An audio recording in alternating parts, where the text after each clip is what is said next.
Cinema शौकीन सबका स्वागत करता है। आज हम बात करने वाले हैं ब्लैक आइलैंड के बारे में। ये कहानी है एक टीचर की जिसे अपने स्टूडेंट से प्यार हो जाता है, लेकिन जैसे जैसे ये सच्चाई सबके सामने आती है सबके होश उड़ जाते हैं। कहानी की शुरुआत होती है और हमारे सामने एक फ्यूनरल का दृश्य आता है। यहीं पर हम जोनस नाम के लड़के को देखते हैं। आज उसकी दादी का देहांत हो गया। सारे लोग उसके फ्यूनरल में आए हुए हैं। जोनस के बगल में उसके माता पिता हैं। ये सारे लोग बहुत ही ज्यादा उदास हैं क्योंकि एक कुत्ते ने जोनस की दादी की हत्या कर दी और ये बात सबको अंदर से खाती जा रही है। फ्यूनरल के बाद सारे लोग यहाँ से निकल जाते हैं और वक्त ऐसे ही बीतने लगता है। फिर हमारे सामने आता है 4 महीने बाद का दृश्य। हम जोनस के माता पिता को देखते हैं एक कार में। जब जोनस के पिता कार चला रहे होते हैं तब जोनस का पिता कहता है कि मेरे ताल्लुकात बिल्कुल भी ठीक नहीं है मेरे पिता के साथ। उन्होंने कभी भी मुझे नहीं समझा, इसीलिए हम बात भी नहीं करते। जोनस के दादाजी का नाम है फ्रेडरिक। अभी इनकी बातें चल ही रही होती है, तभी ये लोग देखते हैं कि सामने से एक कार बहुत ही तेजी में इनकी तरफ आ रही है। जोनस के पिता समझ नहीं पाते कि वो क्या करे। वो कार के रास्ते से हटने के लिए जैसे ही कार को घुमाते हैं, इनकी कार जाकर के टकरा जाती है एक पेड़ से। फिर कार के परखच्चे उड़ जाते हैं और इन दोनों की मौत हो जाती है। जोनस अब अनाथ हो चुका है। वो अपने माता पिता के कब्र पर खड़ा है, बहुत ही ज्यादा दुखी है। वो फूट फूट के रो रहा है। तभी उसके पास उसकी एक दोस्त आती है जिसका नाम है नीना। वो उसे गले से लगा करके समझाने लगती है। फ्रेडरिक दूर से इन सारी चीजों को देख रहा है। थोड़ी देर के बाद ये सारे लोग इकट्ठा होते हैं फ्रेडरिक के घर पे। तब फ्रेडरिक आता है अपने पोते जोनस के पास और उससे बात करने की कोशिश करता है। वो जोनस को कहता है कि तुम्हारे पिता के साथ कभी भी मेरे ताल्लुकात ठीक नहीं रहे, लेकिन मैं तुम्हारे साथ ऐसा नहीं करना चाहता। मैं चाहता हूँ कि तुम यहीं पर रहो इसी टापू पर जब तक तुम 18 के नहीं हो जाते। अगर 18 साल के होने के बाद तुम्हें लगेगा कि तुम्हें यहाँ से दूर जाना है तब तुम जा सकते हो। मैं तुम्हारी देखभाल करना चाहता हूँ। मैं तुम्हारे पिता की कोई मदद नहीं कर सका, लेकिन मैं तुम्हारी हर एक तरह से मदद करना चाहता हूँ। जोनस भी मान जाता है क्योंकि वो अकेला नहीं रहना चाहता। अब उसका इस दुनिया में कोई नहीं है उसके दादा के अलावा। फिर समय ऐसे ही बीतने लगता है। जोनस स्कूल जाता है और सबसे उसकी दोस्ती बढ़ने लगती है। एक दिन जैसे ये लोग स्कूल में पहुंचते हैं, यहाँ पर एक लड़की आती है जिसका नाम है हेलिना। वो सबको कहती है कि बाहर आ जाओ। वो सबको लेकर के जाती है बीच के पास और वहाँ पर बताती है कि जो टीचर तुम्हें जर्मन पढ़ाने के लिए आने वाले थे उनका एक्सीडेंट हो चुका है, इसीलिए अब मैं तुम लोगों की नई टीचर हूँ। इस पूरे साल मैं तुम लोगों के साथ रहूंगी। मेरा नाम है हेलिना जंग। फिर इनकी पढ़ाई शुरू हो जाती है। जैसे ही आज की क्लास खत्म होती है, जोनस बाहर आकर के बैठ जाता है अपने सारे दोस्तों के साथ। तभी यहाँ पर हेलिना आती है और कहती है कि मुझे तुम लोगों की मदद चाहिए। मुझे अपने घर का फर्नीचर एक जगह से दूसरी जगह करना है। पूरा घर बिखरा पड़ा है क्योंकि मैं अभी अभी यहाँ पर आई हूँ। अगर तुम लोग मेरी मदद के लिए आओगे तो मुझे अच्छा लगेगा। ये सारे लोग मान जाते हैं हेलिना की मदद करने के लिए और पहुंच जाते हैं उसके घर पर। सब सारे फर्नीचर को एक जगह से दूसरी जगह पर करने लगते हैं। यहाँ पर नीना भी है जो कारपेट को ठीक कर रही है। कारपेट ठीक करते करते वो पूरे घर में घूमने लगती है। तभी उसे एक छोटा सा कमरा नजर आता है। वो कमरे के अंदर दाखिल होती है तब उसे एक बैग नजर आता है जिसपे पेलोरमा नाम लिखा हुआ है। वो नाम को बड़े ही ध्यान से देखती है और उसे समझ में नहीं आता कि हेलिना के घर में दूसरे आदमी का बैग क्या कर रहा है। तभी यहाँ पर हेलिना आ जाती है और नीना से कहती है कि तुम यहाँ पर क्या कर रही हो, क्या देख रही थी तुम। तब नीना बातों को घुमा देती है और कहती है कि मुझे लकड़ी चाहिए था। हेलिना एक लकड़ी का टुकड़ा उठाती है और नीना को दे करके भगा देती है। फिर वो टैग को बड़े ही ध्यान से देखती है और हेलिना को अफसोस होने लगता है कि उसने बैग को यहाँ पर क्यों छोड़ा। वो सारे लोगों को बड़े ही ध्यान से देख रही है। उसे लग रहा है कि सबको उस पर शक हो रहा है, लेकिन किसी को इस बात से कोई मतलब नहीं है। हेलिना चुपके से चली जाती है ऊपर और ये लोग ऐसे ही काम करते रहते हैं। जब ये सारे लोग चले जाते हैं तब हेलिना उस बैग को बाहर निकालती है, उसमें से टैग को निकालती है और बहुत सारे फोटोज को फैला देती है टेबल पर। तब हमें पता लगता है कि ये सारे के सारे फोटो जोनस के हैं, यानी वो कब से जोनस के पीछे लगी हुई है और जासूसी कर रही है, लेकिन वो नहीं चाहती कि बाद में पकड़ी जाए। वो सारे फोटोज और टैग्स को जला करके राख कर देती है ताकि सारे सबूत खत्म हो जाए। तभी अगली सुबह हम जोनस को देखते हैं जॉगिंग करते हुए। वो समंदर के किनारे दौड़ रहा है। इसी बीच यहाँ पर हेलिना भी आ जाती है। तब ये दोनों बातें करना शुरू कर देते हैं। बातों ही बातों में हेलिना जोनस को कहती है कि क्या मैं तुमसे कुछ पूछ सकती हूँ? मुझे ये बताओ कि क्या तुम और नीना रिलेशन में हो? जोनस कहता है कि नहीं, हम दोनों बस अच्छे दोस्त हैं, उसके अलावा हमारे बीच कुछ भी नहीं है। फिर ये सारे लोग स्कूल चले आते हैं। स्कूल में आने के बाद हेलिना सबको होमवर्क देती है कि सबको जर्मन में पोयम लिखना है और सब अपने अपने पोयम को लिख करके लाएंगे। इन बातों को सुनने के बाद नीना कंफ्यूज हो जाती है। उसे पोयम लिखना बिल्कुल भी नहीं आता। जैसे ही इनकी क्लास खत्म होती है वो पहुंच जाती है घर पर जोनस के। तब जोनस उसकी मदद करता है। अगले दिन क्लास में आने के बाद हेलिना सबको कहती है कि वो अपने अपने पोयम को पढ़ना शुरू करे। जब नीना अपने पोयम को पढ़ती है, हेलिना समझ जाती है कि ये पोयम उसने नहीं लिखी है। वो तुरंत अपने दफ्तर में बुलाती है जोनस को और उससे कहती है कि मुझे सच सच बताओ कि नीना के पोयम को किसने लिखा है। तब जोनस इस बात को कबूल कर लेता है कि ये पोयम उसकी है। हेलिना उसकी तारीफ करती है और कहती है कि पोयम बहुत ही प्यारी है। मुझे लगता है कि तुम्हें पोयम लिखने का बहुत शौक है। मैं कभी तुम्हारी सारे पोयम को पढ़ना चाहूंगी, उन्हें मुझे जरूर दिखाना। इन बातों को सुनने के बाद जोनस बहुत खुश होता है क्योंकि पहली बार उसके पोयम्स की किसी ने तारीफ की है। वो घर जाता है और पोयम्स को निकालने लगता है। दूसरी तरफ हम हेलिना को को देखते हैं जो अपने गार्डन में है और यहाँ के पौधों को ठीक कर रही है। तभी उसे लगता है कि कोई यहाँ पर आ रहा है। फिर वो छुप जाती है और जब बगल से देखती है तब उसे पता लगता है कि यहाँ पर जोनस आया हुआ है। वो उसके मेल बॉक्स में कुछ डाल रहा है। तब उसके पास हेलिना जाती है। वो एनवेलप लेती है और जोनस को कहती है कि तुम्हें अंदर आ जाना चाहिए, मैं तुम्हें कॉफी पिलाऊंगी। तब जोनस अंदर आ जाता है। अंदर लाने के बाद वो कहती है कि पहले मुझे शावर लेना है, फिर मैं तुम्हारी कविताओं को पढ़ूंगी। इतना कहने के बाद वो अपने कमरे में जाती है और कपड़े उतारना शुरू कर देती है, लेकिन उसने दरवाजे को खुला रखा है ताकि जोनस उसे इस हालत में देख सके। शावर लेने के बाद वो वापस आती है और एक एक करके सारे कविताओं को पढ़ना शुरू कर देती है। जोनस यहीं पर बैठा हुआ है। सारे कविताओं को पढ़ने के बाद वो कहती है कि मैंने इससे अच्छी कविता आज तक नहीं पढ़ी।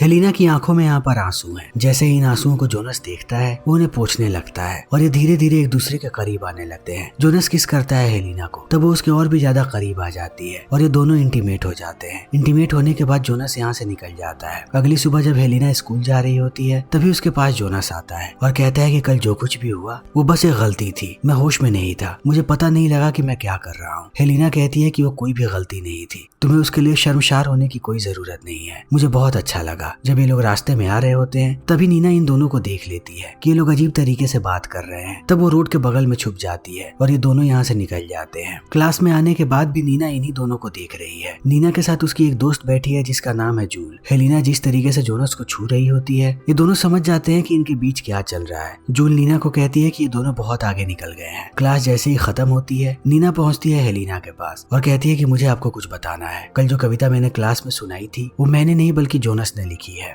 तब हेलिना कहती है कि कोई बात नहीं, मुझे तुम्हारी ऑनेस्टी पसंद आई। नीना बाहर आ जाती है और घर जाने लगती है जोनस के साथ। रास्ते में वो जोनस को बताती है कि मैंने हेलिना को पूरी सच्चाई बता दी कि वो कविता तुमने लिखी थी। इन बातों को सुनने के बाद जोनस कहता है कि मैंने पहले ही हेलिना को बता दिया था। तब नीना कहती है कि उसने मुझे ऐसा कुछ भी नहीं बताया। ये दोनों चले जाते हैं जोनस के पेरेंट्स के घर पर और पूरे घर को साफ करने लगते हैं। इस समय जब जोनस अपनी पुरानी चीजों को देखता है तब उसे अपने माता पिता याद आते हैं और वो रोना शुरू कर देता है। तब नीना उसे गले से लगाती है। जोनस कहता है कि सब मुझे छोड़ करके चले जाते हैं। नीना कहती है लेकिन मैं तुम्हें छोड़ करके कभी नहीं जाऊंगी, मैं हमेशा तुम्हारे साथ रहूंगी। तभी हम फ्रेडरिक को देखते हैं जो एक सेमिनार में आया हुआ है। यहाँ पर सारे लोग हैं। वो भाषण देना शुरू कर देता है। जब वो भाषण दे रहा होता है तभी उसकी नजर पड़ती है हेलिना पर। हेलिना को देखने के बाद वो चौंक जाता है और उसे लगता है कि उसने किसी भूत को देख लिया हो। जल्दी वो बेहोश होकर के जमीन पर गिर जाता है। तब जोनस भागते हुए जाता है फ्रेडरिक के पास और ये लोग उसे घर लेकर के आते हैं। धीरे धीरे फ्रेडरिक की हालत ठीक हो रही है लेकिन वो बहुत ही बुरी तरीके से बीमार हो गया है। तब नीना बात करती है जोनस से,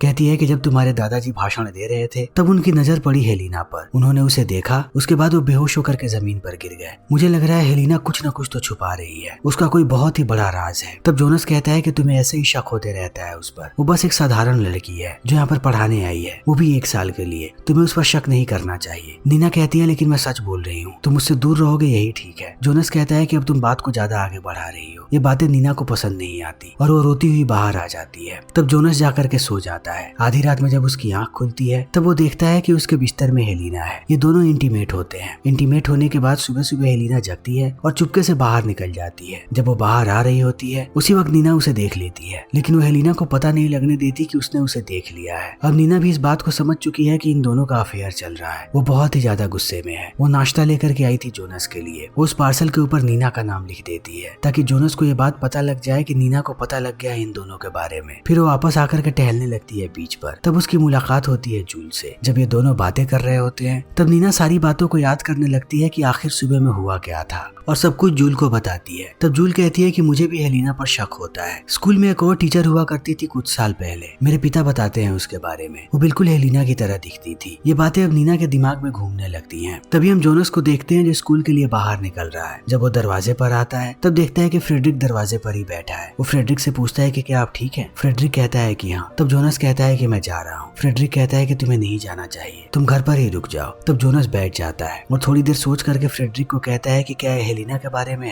हेलिना आपको परेशान कर रही है, क्या ऐसा कुछ है जो आप मुझसे छुपा रहे हैं? फ्रेडरिक थोड़ा सकपका जाता है। उसके बाद कहता है कि नहीं, ये किसी भी लड़की के बारे में नहीं है, तुम्हें ऐसा क्यों लगता है? जोनस कहता है कि मुझे नीना ने बताया। फ्रेडरिक कहता है कि उसे जरूर गलतफहमी हुई होगी, ऐसा कुछ भी नहीं है। इतना कहने के बाद वो ब्रेकफास्ट वाले एनवेलप को देखता है जिसके ऊपर उसे नीना का नाम मिलता है। इस चीज को देखते ही वो समझ जाता है कि नीना ने सुबह में हेलिना को देख लिया है और वो समझ गई है कि इन दोनों के बीच क्या चल रहा है। वो जल्दी से जाने लगता है स्कूल की तरफ। तभी हम नीना को देखते हैं लाइब्रेरी में। वो सारे ईयर बुक्स को देख रही है और सारे टीचर्स की फोटो भी। तभी यहाँ पर उसे हेलिना की तस्वीर मिल जाती है, लेकिन अंदर कोई और ही नाम लिखा हुआ है। नीना का शक यकीन में बदल जाता है कि हेलिना जरूर कुछ छुपा रही है, लेकिन वो यहाँ से बाहर जाती उससे पहले हेलिना अंदर आ जाती है और नीना से पूछना शुरू कर देती है कि तुम यहाँ पर क्या कर रही हो। तभी हेलिना की नजर पड़ती है ईयरबुक पे और अपनी तस्वीर देखने के बाद वो चौंक जाती है। हेलिना अब समझ जाती है कि अगर नीना यहाँ से बाहर गई तो वो जोनस और बाकी लोगों को सारी चीजें बता देगी। फिर वो नीना का गला घोट करके उसे मारना शुरू कर देती है। तभी हम जोनस को देखते हैं जो पूरे स्कूल में नीना को ढूंढ रहा है हर जगह पर। थोड़ी देर के बाद वो आता है लाइब्रेरी की तरफ। हेलिना भी इस चीज को देख लेती है। वो बाहर आती है और जोनस को कहती है कि क्या हुआ। जोनस कहता है कि मैं नीना को ढूंढ रहा हूँ। हेलिना कहती है कि वो अंदर नहीं है, अंदर कोई भी नहीं है। तब जोनस यहाँ से चला जाता है। हेलिना अंदर आती है और हम देखते हैं कि उसने मार दिया है नीना को। वो उसकी डेड बॉडी को रैप करती है और छुपा देती है लाइब्रेरी के पीछे और इंतजार करने लगती है स्कूल के खत्म होने का। स्कूल खत्म होने के बाद जब सारे लोग यहाँ से चले जाते हैं तब वो उसकी बॉडी को घसीट करके लाती है बाहर और डाल लेती है अपने कार में और लेकर के जाने लगती है यहाँ से दूर। लेकिन पार्किंग में आने के बाद उसे पता लगता है कि यहीं पर नीना की साइकिल खड़ी है जो उसके खिलाफ एक सबूत बन सकता है। तो वो साइकिल को भी डाल लेती है अपने कार में और यहाँ से निकल जाती है। दूसरी तरफ जोनस पहुंचता है बीच पर और चारों तरफ नीना को ढूंढने लगता है। तभी उसकी मुलाकात होती है जूल से। वो जूल से पूछता है कि नीना कहाँ पर है। वो बताती है कि नीना सुबह में स्कूल में ही थी, लेकिन अचानक से वो गायब हो गई। तब से उसे किसी ने भी नहीं देखा। वहीं बीच के दूसरे साइड हम हेलिना को देखते हैं जो नीना के बॉडी को घसीट करके ला रही है। फिर वो उसकी बॉडी को डाल देती है समंदर में और यहाँ से वापस चली आती है।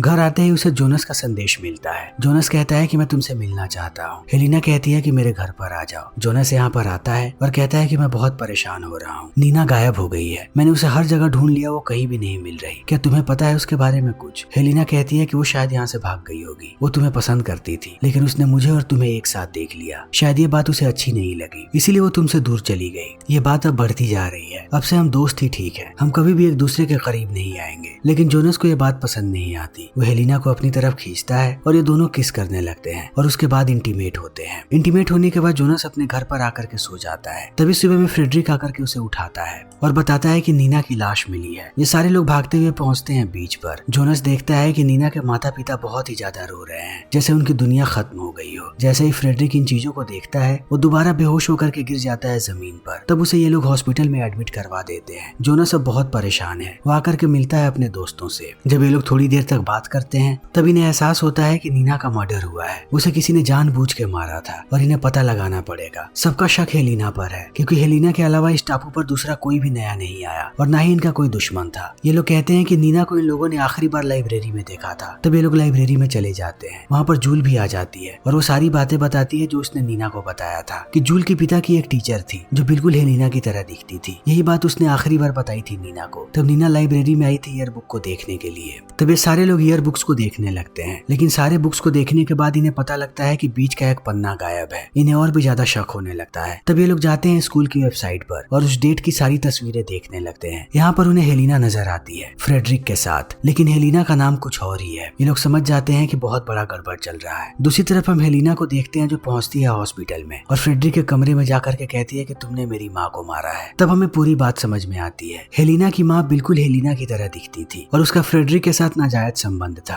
हेलिना फ्रेडरिक की ही बेटी है, लेकिन जैसे ही हेलिना की माँ प्रेग्नेंट हुई फ्रेडरिक ने उन्हें छोड़ दिया और कहा कि इन लोगों से उसका कोई भी ताल्लुक नहीं है और ये सदमा हेलिना की माँ को खा गया। हेलिना अनाथ हो गई। थोड़ी देर के बाद जोनस घर पर आता है। तब वो देखता है कि बाहर एम्बुलेंस आया हुआ है। बाहर आने के बाद वो देखता है कि हेलिना भी यहीं पर है और फ्रेडरिक को अंदर लाया जा रहा है। फ्रेडरिक अब बोल भी नहीं सकता। वो हेलिना को बड़े ही ध्यान से देख रहा है। हेलिना उसे लेकर के आती है अंदर और जाती है जोनस के पास। जोनस कहता है कि मैंने तुम्हारी माँ की तस्वीर देखी, तुम्हारी माँ का नाम क्या है? लेकिन हेलिना जवाब देती उससे पहले जोनस के फोन पर एक कॉल आता है। हेलिना उसे कहती है कि तुम कॉल उठा लो, मैं तुम्हें पूरी सच्चाई बताती हूँ। इतना कहने के बाद वो जाती है घर के अंदर, कॉफी बनाती है और उसमें एक पाउडर मिला देती है। फिर फ्रेडरिक को लेकर के आती है खिड़की के पास ताकि वो देख सके कि बाहर वो जोनस के साथ क्या करने वाली है। बाहर आते ही वो कॉफी देती है जोनस को और बताती है कि मेरी माँ का नाजायज ताल्लुकात था तुम्हारे दादाजी के साथ। मैं तुम्हारे दादा की बेटी हूँ। तुम्हारे दादा ने हमें कहीं का नहीं छोड़ा और ये सदमा मेरी माँ को खा गया। मैं तुम्हारी बुआ हूँ। जैसे ही इन बातों को जोनस सुनता है उसका दिमाग खराब होने लगता है, लेकिन दवाई का असर अब उस पर होना शुरू हो गया है। वो बेहोश होकर के नीचे गिरने लगता है। तब हेलिना उसे उठाती है और लेकर के जाती है पास वाले तालाब में और उसे डुबा करके मारने लगती है। फ्रेडरिक अंदर से सारी चीजों को देख रहा है, लेकिन जब जोनस का दम घुटने वाला होता है तब वो अपनी आखिरी ताकत लगा करके धक्का दे देता है हेलिना को और बाहर आने लगता है तालाब से। वो भागते हुए दाखिल होता है घर के अंदर, तब देखता है कि फ्रेडरिक जमीन पर पड़ा हुआ है और हर तरफ कांच के टुकड़े हैं। तभी हेलिना अंदर आ जाती है और वो टूट पड़ती है जोनस पर। वो उसका गला दबा करके मारने लगती है। तभी जोनस कांच का टुकड़ा उठाता है और उसे घुसा देता है हेलिना के सीने में।